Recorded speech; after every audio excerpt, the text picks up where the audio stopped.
पिछले लेसन की कड़ी में आज हम जर्मनी के एकीकरण के अगले कदम में आएंगे। पिछले लेसन में जिस तरीके से मैंने आपको बताया था कि डेनमार्क के साथ बिस्मार्क ने युद्ध किया और ऑस्ट्रिया को युद्ध में पराजित किया और युद्ध में ऑस्ट्रिया को पराजित करने के बाद जर्मनी का एकीकरण का एक चरण पूरा हुआ, जिसमें कि उत्तर जर्मनी जो है वो एक संघ बन गया, लेकिन दक्षिण जर्मनी जो है वो अभी तक अलग था। उसका कारण भी ये था कि फ्रांस जो है वो कभी भी जर्मनी को दक्षिण जर्मनी को एकीकृत नहीं होने देता। तो बिस्मार्क ने अपने संस्मरण में ये लिखा था कि जर्मनी का एकीकरण पूर्ण करने के लिए फ्रांस और प्रशा में युद्ध अनिवार्य है, क्योंकि फ्रांस जो है कभी भी ये नहीं चाहता था कि जर्मनी जो है एक संयुक्त और शक्तिशाली राष्ट्र बने। और वैसे ऑस्ट्रिया के युद्ध के बाद फ्रांस और प्रशा के संबंध निरंतर बिगड़ते रहे। उसके कई सारे कारण थे। एक तो जैसे प्रशा की विजय हुई तो उससे जो है वो फ्रांस के राजनीतिकों को ऐसा लगा कि उससे जो है वो इनकी फ्रांस की प्रतिष्ठा, अंतर्राष्ट्रीय प्रतिष्ठा को आघात लगा है और इससे जो है उनका अपमान हुआ है। दूसरा, नेपोलियन को ये आशा थी कि प्रशा जो है वो कुछ हिस्सा राइनलैंड और बेल्जियम का जो है वो देगा, लेकिन बिस्मार्क ने ऐसा कुछ नहीं किया, 1 इंच भूमि भी फ्रांस को नहीं दी। फिर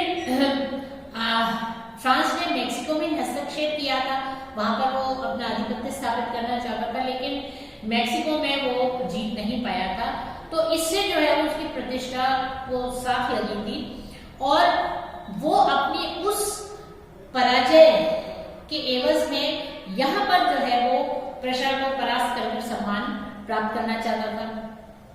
फिर हॉलैंड के शासक से लग्जमबर्ग जो है का क्षेत्र फ्रांस खरीदना चाहता था, उसमें भी वो सफल नहीं हुआ। फिर क्रीमिया युद्ध के कारण रूस और फ्रांस में तो शत्रुता थी और प्रशा जो है वो रूस का मित्र था, जार का जो है वो अच्छा मित्र था। पोलैंड में चूंकि उसने समर्थन दिया था, इसलिए रूस और प्रशा के बहुत अच्छे संबंध थे।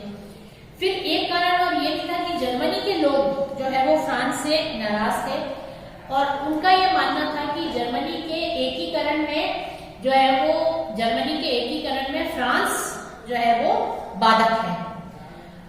दक्षिण जर्मनी के जो 4 राज्य थे, बवेरिया, वुर्टेंबर्ग, बेडन और हेसे, वो अभी भी जर्मन संघ की जो है वो अपेक्षा कर रहे थे और वो फ्रांस का समर्थन उन्हें प्राप्त था। इस कारण से वो इसके साथ जो है वो सम्मिलित नहीं हो सकते, संघ नहीं बना सकते थे। और इस समय ऐसे तनावपूर्ण संबंध में स्पेन के उत्तराधिकारी का जो है वो प्रश्न सामने आया। अब लियोपोल्ड, राजकुमार लियोपोल्ड जो है उसको फ्रांस चाहता था कि वो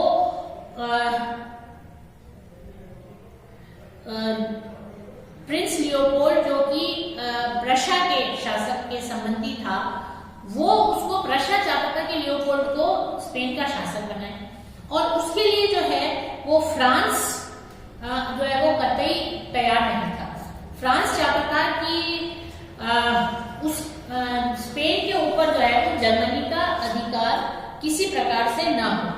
तो ऐसे में फ्रांस ने अपना एक राजदूत बेनेडिक्टी को भेजा जर्मनी में। बेनेडिक्टी जो है वो जाकर जर्मन सम्राट से मिला और आपस में दोनों में बातचीत हुई।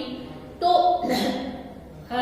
बिस्मार्क ने इस तरह से प्रस्तुत की घटना मिलना बेनेडिक्टी का, जैसे कि उसके अंदर स्पष्ट नहीं पता चला और जर्मनी का शासक और बेनेडिक्टी के बाद में इस तरह से तरोड़ मरोड़ के पेश किया गया कि फ्रांस को ये लगने लगा कि उनके जो है वो राजदूत का अपमान हुआ है और जर्मन लोगों को ये लगने लगा कि इसमें जो है वो जर्मनी का के साथ जो है वो अपमानित व्यवहार हुआ।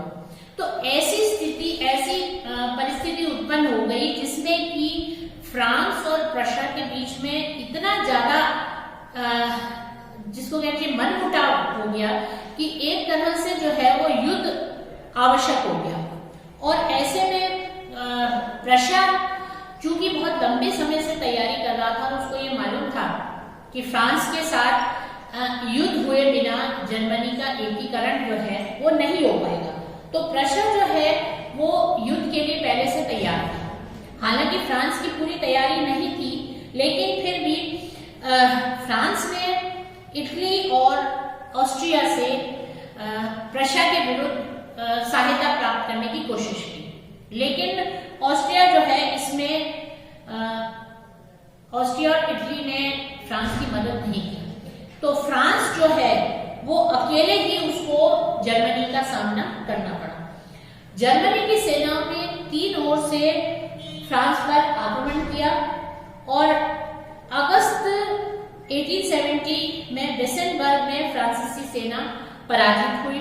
इसके बाद ग्लैडबर्ग के युद्ध में फ्रांसीसी सेना पुनः पराजित हुई और सितंबर 1870 को फ्रांसीसी सेना सीडन में घिर गई और नेपोलियन को अपने 83,000 सैनिकों के साथ आत्मसमर्पण करना पड़ा। जैसे ये सूचना फ्रांस में पहुंची तो पेरिस में जो है वो क्रांति हो गई और 4 सितंबर 1870 में फ्रांस में गणतंत्र की स्थापना हो गई और एक राष्ट्रीय सुरक्षा सरकार संगठित की गई जिसमें युद्ध जारी रखने का निश्चय किया। लेकिन जर्मन सेना आगे बढ़ती रही, पेरिस पहुंच गई और आखिर में जो है मजबूर होकर फ्रांस को युद्ध स्थगित करना पड़ा। अब बिस्मार्क तो संधि होने से पूर्व ही जो है वो एकीकरण का महायज्ञ पूर्ण करना चाहता था और जर्मनी के 4 राज्य पहले से ही उसमें शामिल हो चुके थे। तो बिस्मार्क ने 18 जनवरी 1871 को वर्साई के फेमस पैलेस में, वर्साई का जो बहुत ही प्रसिद्ध शीर्ष महल था, उसमें एक भव्य राज दरबार का आयोजन किया गया और उसमें एक ऊंचे सुसज्जित मंच पर प्रशा के सम्राट को बिठाया, विलियम को बिठाया गया और उन्होंने जो है विलियम ने